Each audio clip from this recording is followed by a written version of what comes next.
if you can contextually make yourself more human and more authentic and more real, find common ground with your stakeholders, with your buying community in a natural, authentic way, you will sell things.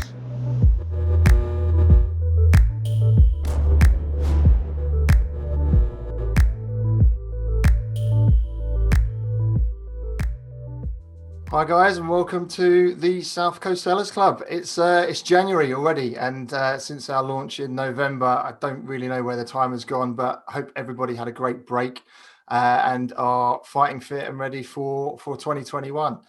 Lots of stuff happening today. Really excited to have some old faces back with us, but our audience is growing bigger and bigger. In fact, we've had double the sign up since November, so word has obviously got out and things seem to be going well, and wherever we can add value to you, we're going to be trying to do so.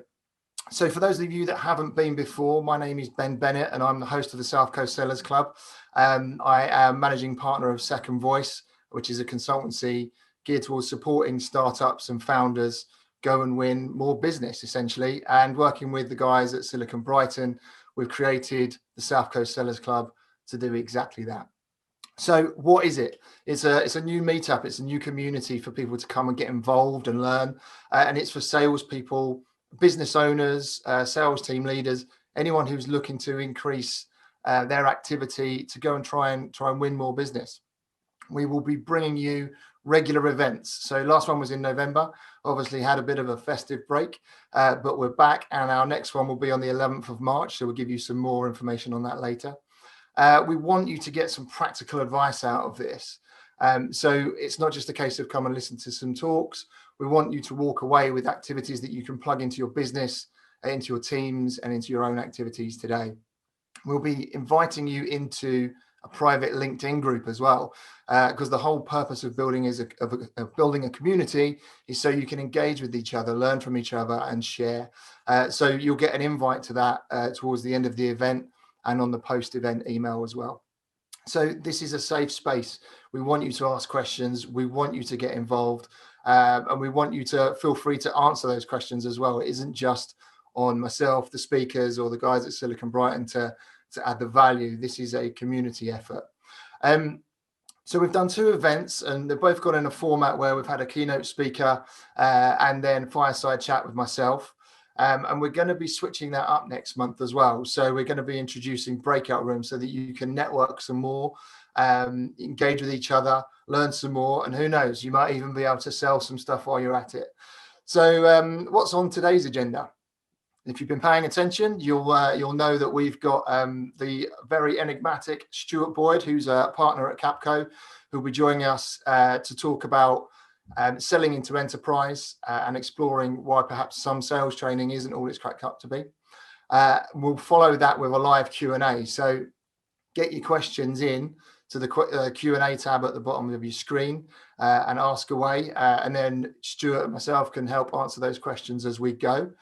And equally after that, we've got the delightful Charlotte Morris, who's a growth expert, has got a lot of experience within Microsoft and Skype, but has also been growing startups as well. And her and I will be running through a fireside chat on why the lines are being blurred between sales and marketing, and things that you can do to help identify your audience, but put your business and your personal brand out there as well. And again, with a Q&A. So get involved, be active, ask questions, and make sure you get your voice heard. But next, I'm going to pass over to Steve Rackley, co-founder of Silicon Brighton, to talk through what Silicon Brighton's all about and how you can get involved.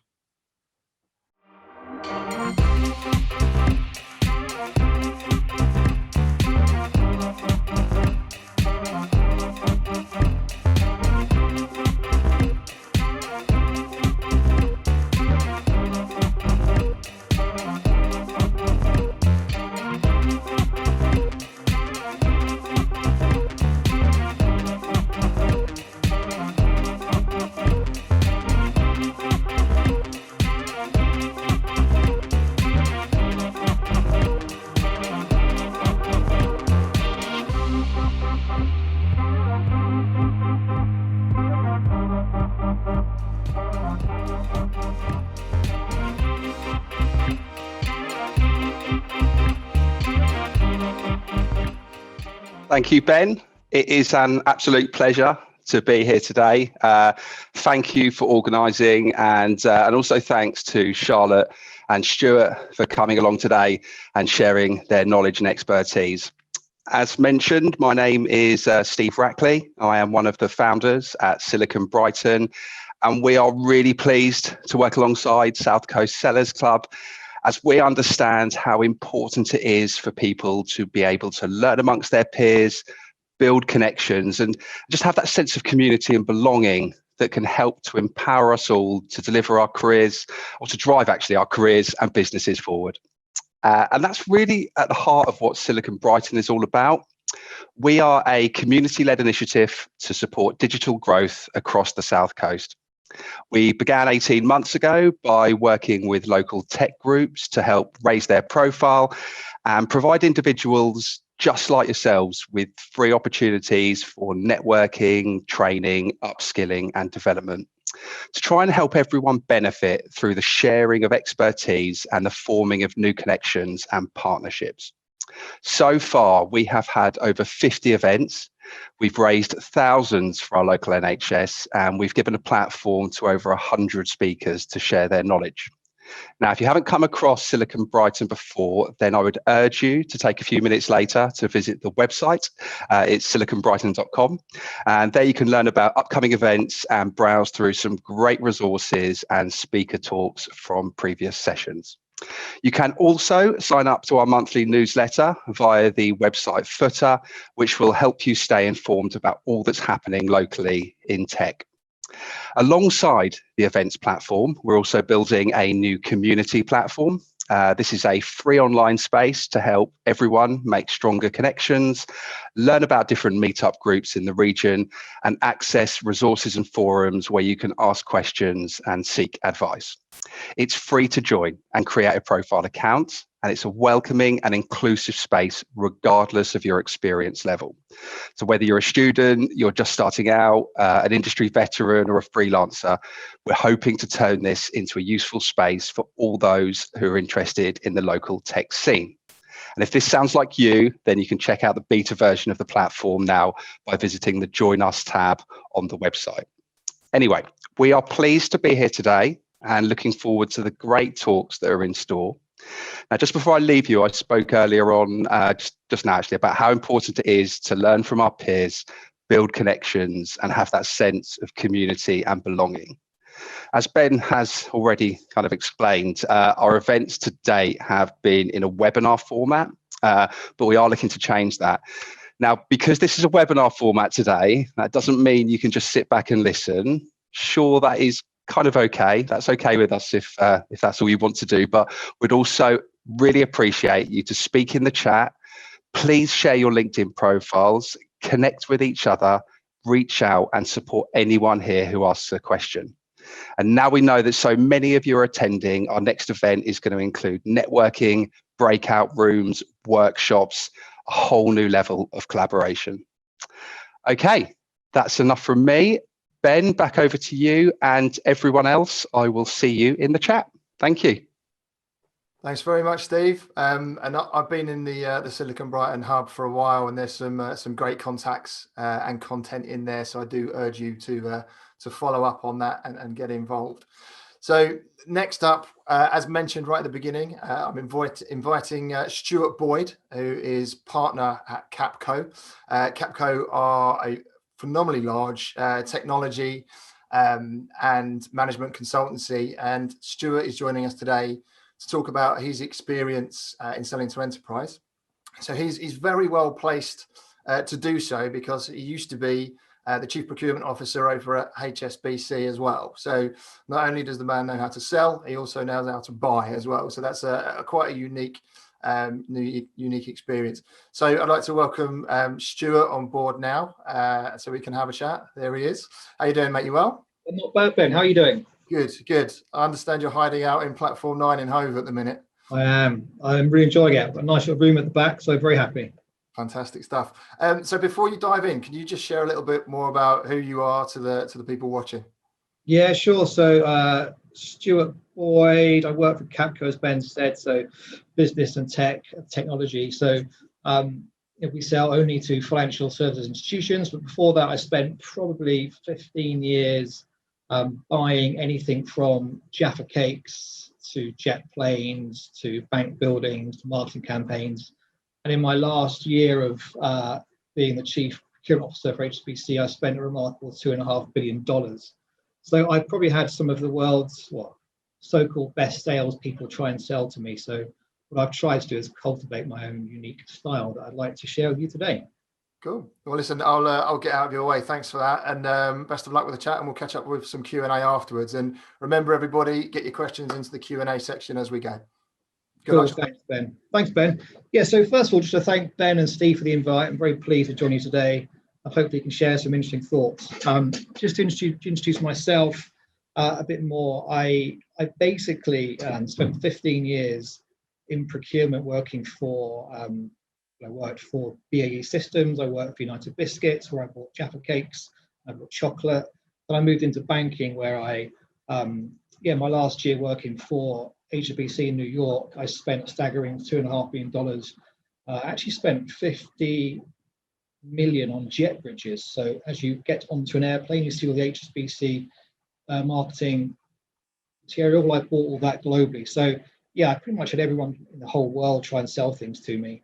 My current role, I've really flipped into sales mode, and that's really selling Capco's capabilities, whether it's data, digital integration, or tech, to some of the world's biggest banks. And that will see me compete with the likes of Accenture, Deloitte, KPMG. So these guys are 200,000 people firms, and Capco, little old Capco is about 6,000. So we are the underdog, and we're battling some of the giants of the consulting industry.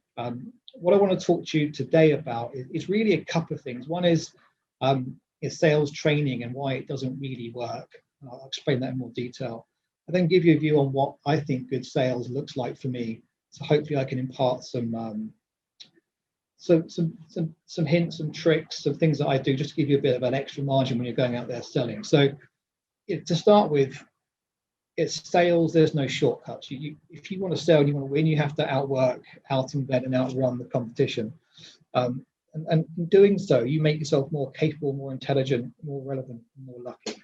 So for me, sales at the very outset is really about, it's kind of hard work. You have to want to win it. You have to want to work. If I move through onto my thoughts on sales training, two of the biggest approaches, one's called challenger selling, which effectively is the idea that you'll go and see your stakeholder, your client, your buyer, and tell them that you know more than they do about the thing they want to buy or the thing they're an expert in. So for me, going in with that approach is just going to alienate and upset the person you're trying to sell to.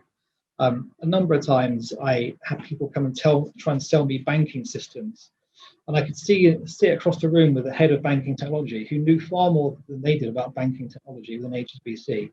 And all it does is alienate and upset the person you're trying to sell to. So challenger selling does not work. The other sales campaign, the sales training approach that I've often been asked to use and follow is spin selling. And this is the idea that you sit down with a client or a buyer and you make their problem worse than it currently is. So in the world of banking, you're basically saying, if you don't fix this, Mr. Manager, you're going to end up in an orange boiler suit in prison. Now, again, that's like the grim reaper of selling. It's really not a good idea.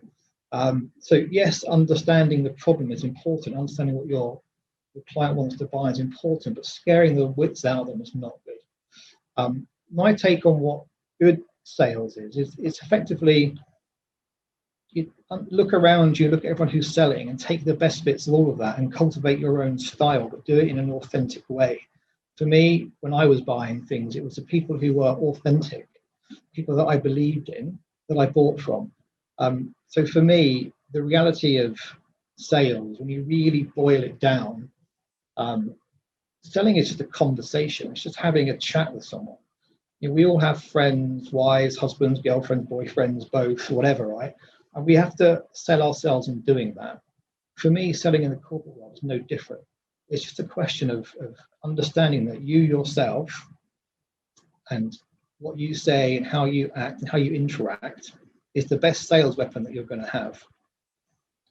For me, if I expand upon that, there's the the art of selling and there's a science of selling. So if I look at it from a science of selling perspective, and these are some things that I'm sure we're all familiar with, but for me, they are the fundamentals of kind of sales 101.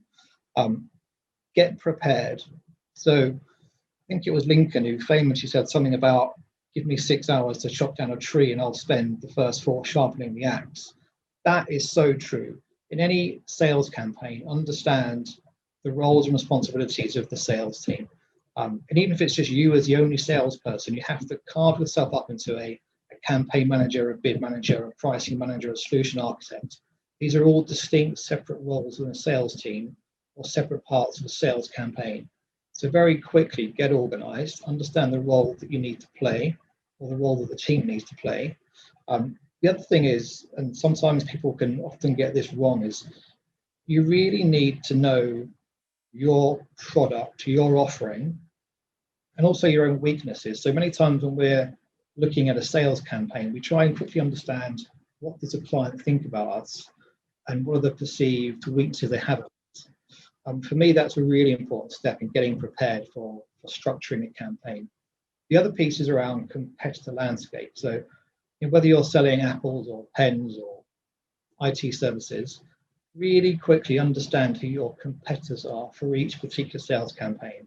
Understand their weaknesses, their strengths, and really go deep on that. I can't emphasize the importance of understanding the playing field. If you're going into a buying process and you don't know who you're competing against, it's going to be very difficult to win that process. So understand who you're competing against, understand your marketplace. Thirdly, in terms of the science of selling, understand the key buyer values. So who is the buyer? What are the key things to them in terms of the process, but also what they want to buy? Understand the buying process, understand the sign-off. You could have the best product in the world. If you don't understand the buyer values, or the buying process, you may not sell the product. And finally, in terms of the science of selling, the power map. So understand within the ecosystem of the function or the department you're selling to, who's who has the power, who's going to buy, what role do they play, and more importantly, what do they like and what do they dislike. So quite often when we're selling, particularly in big pursuits, we will profile the entire team we're selling to. We will understand where they, what our connections are, what our common ground is, where we've worked together, any kind of connection or commonality. We'll try and draw out, because you can use that in a sales campaign. But then move on to the art of selling. This is really my favorite bit. This is the argument of content versus context. Content is, if I'm trying to sell an apple, I know everything about the apple. I know what shape it is, what color it is, how sweet it is, how many calories it is. That's great. But if you don't know the context of who you're selling to, you're not going to sell the apple. I think about it also in terms of getting relative to your stakeholders, relative to their buying value. So for me, the art of selling comes down to context and content. I would argue context is far more important, and I'll explain why.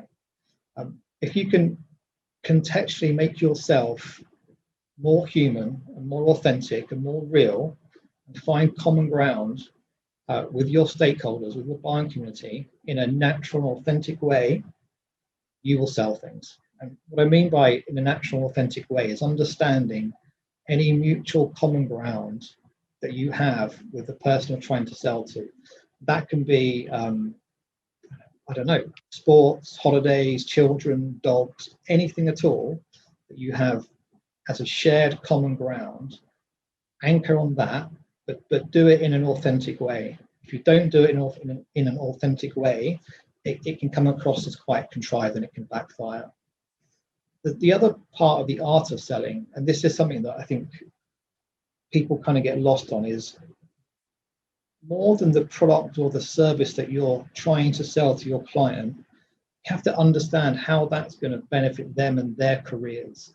Everyone is working, trying to either get promoted, get a pay rise, they want their projects to go well, they want their performance review to go well. Therefore, you have to understand how is your product and how is your service going to help your stakeholder, your buyer or your hiring manager, get that outcome? How can you help them do that? If you start doing that and you think about it more than just selling a product or a service, you're more inclined to sell things, and you're more inclined to get repeat business, and you're more inclined to develop bigger, better, and broader relationships. An example for me is I'm working with HSBC, and there's a particular integration project going on, and one of the stakeholders was very keen on understanding what would happen to his career. I spent a lot of time with him, I guess, helping him understand the integration, what it would mean for his career, and helping him navigate the organization so that actually the outcome was that he did get the job he wanted. Now, in doing that, I haven't sold anything at all. I've just helped him. But that's helped broaden and deepen our relationship so that there will be a sale at some point.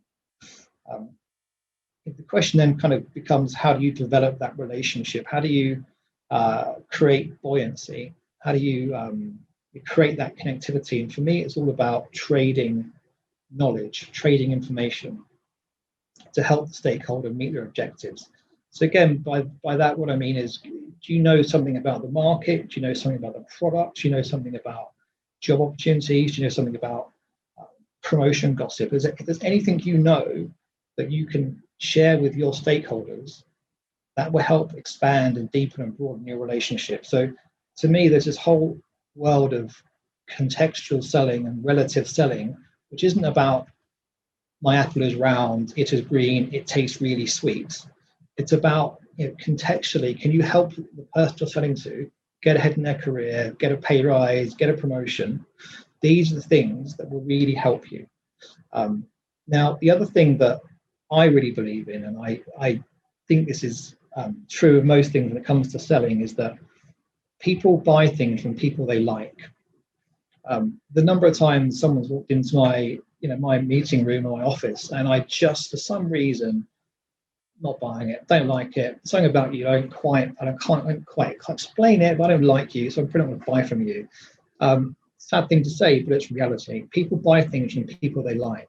So you have to get likable. And this comes back to my opening point around we all have friends and girlfriends and boyfriends and wives and husbands. We're all likable. So how do we bring that into the sales process? How do we bring the fact that it's really just a conversation?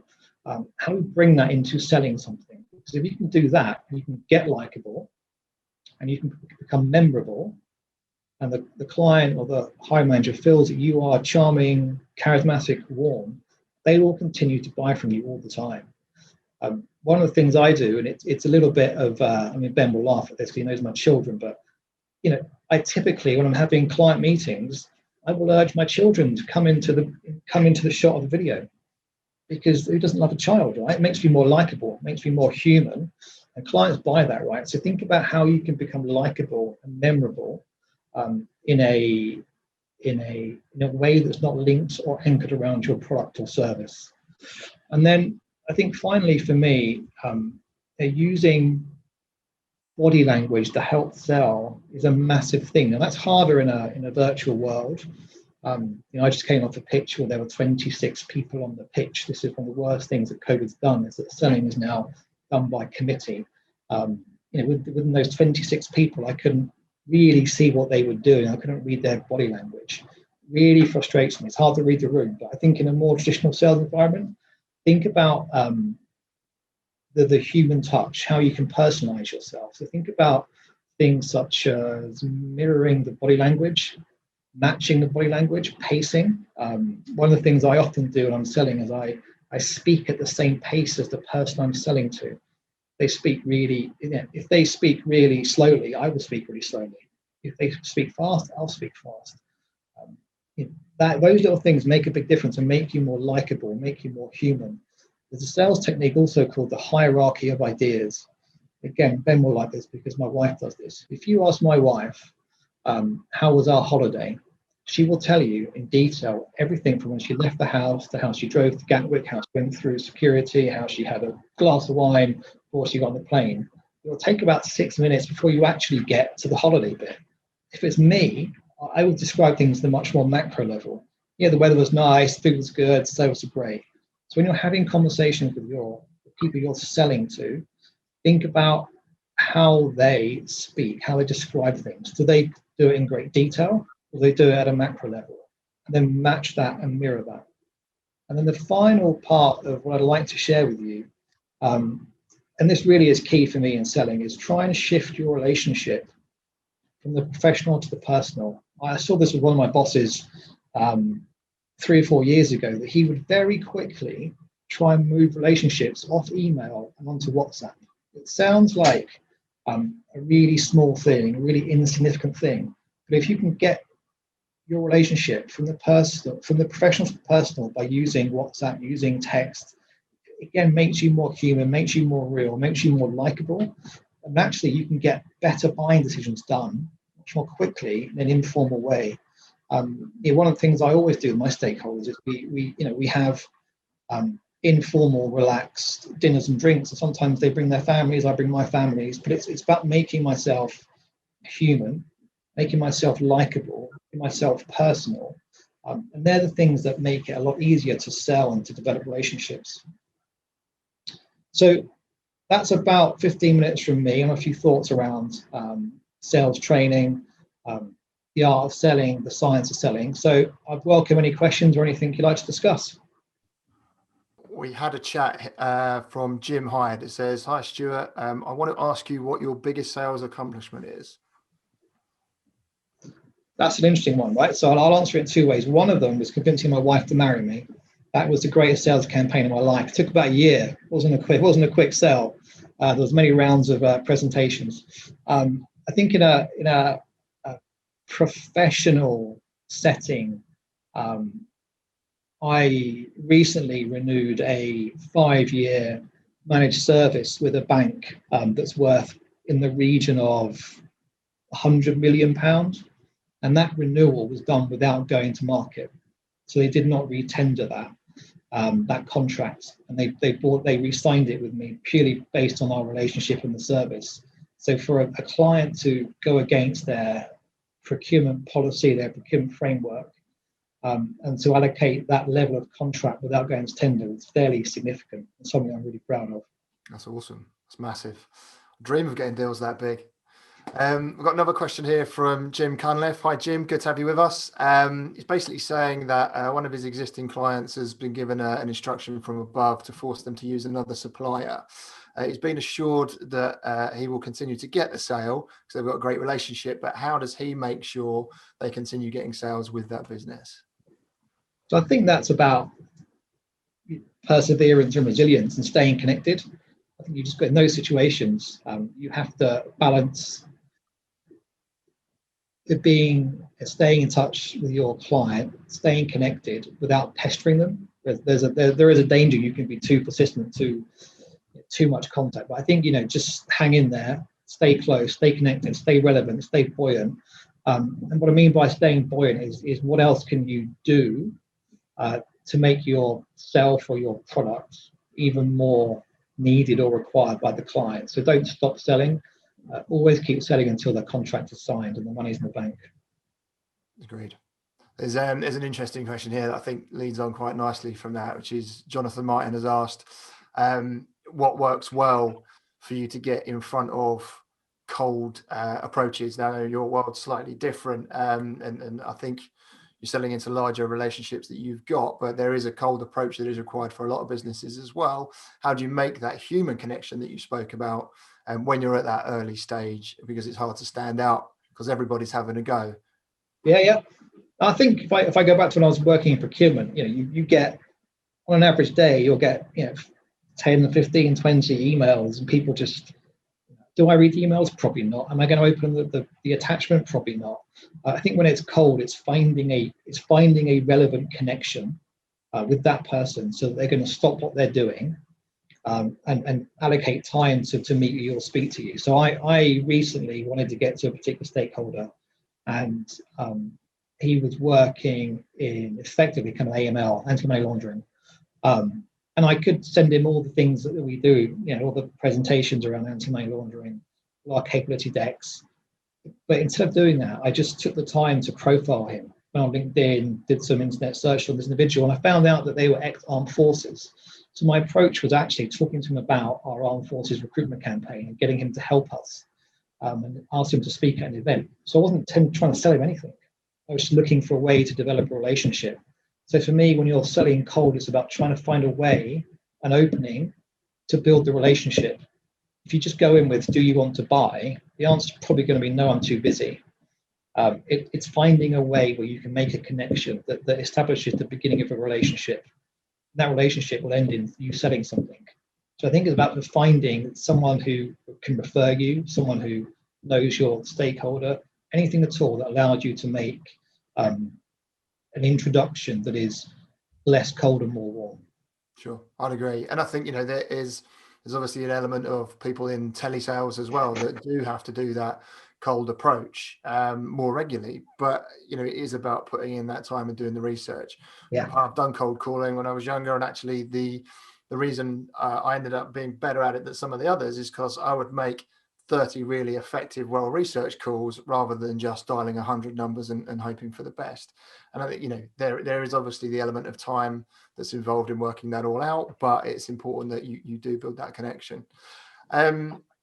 One more question we've got in here. There are quite a few. So for those of you that don't get answers today, we'll save all these questions down and make sure they're responded to in the LinkedIn group and on the emails as well.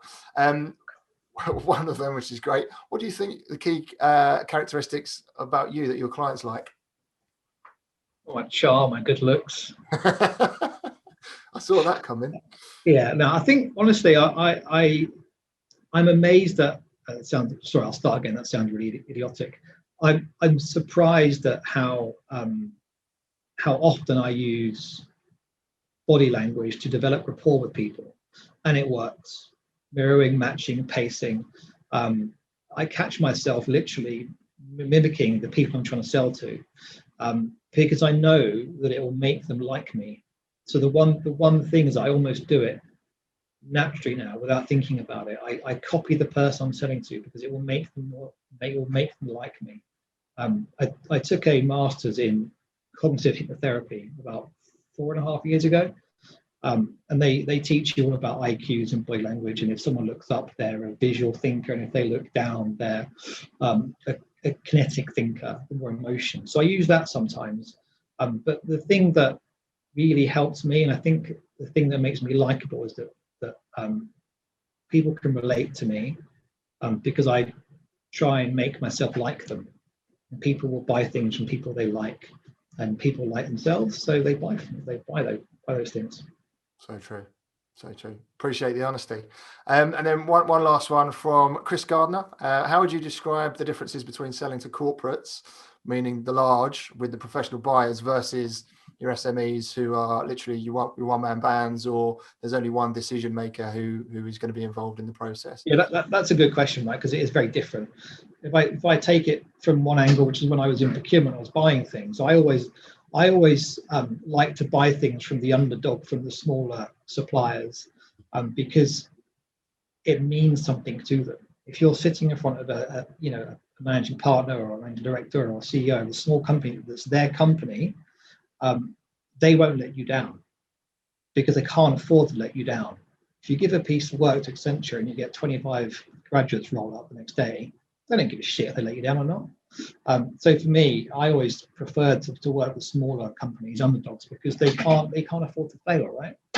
It's simple as that. And I think if you can get that emotion and what it means to you as a sole trader to win a piece of work, I think it gives you an edge over some of the bigger companies who take it for granted. It's a way of finding a way to convey that emotion and the fact how much it means to you. You convey that in a pitch or in a presentation or in a call or a glass of wine. I think you stand to win more than you lose. Awesome. Brilliant. Well, listen, we'll draw that to a close. As I said, any other questions, we'll make sure they get answered and shared around later. But I sincerely appreciate your time, Stuart. Thanks so much for coming to talk to us today. And if anyone wants to get in touch with Stuart, we'll make sure we share his LinkedIn as well. Go and try and sell to him because he knows all about buying as well. Thanks, Stuart. Appreciate that. So, some really strong stuff in there. I think the things that I took away from that were looking at maybe the account mapping, really understand who you're going to go and sell to in that account, who's the buyer, who's the user, who's the advocate, really important points. The content versus context. No point trying to sell me a sports car when I've got a massive family and a load of shopping. So really understand what the needs of the customers are. And interestingly, that whole body language and the pacing piece, it's all the subliminal things around communication and selling that are really vital and often overlooked. So we can explore some of those topics further in the chat later.